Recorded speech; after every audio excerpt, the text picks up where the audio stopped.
So we have this problem.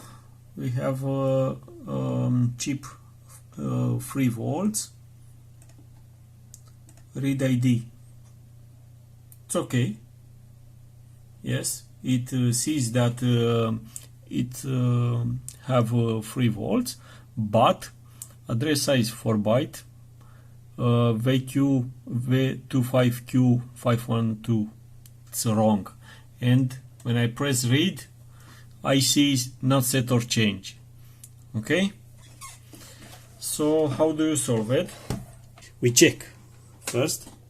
So put ground on the USB and plus on pin 8. I'm closing the software, open up again,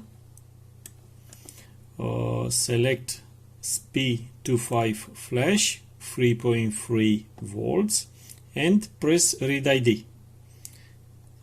You see, we have already 3.3, which is wrong. Read ID now.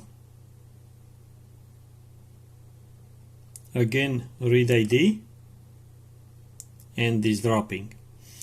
And if I press read the chip, only nothing, and then it's say I see not set or changed.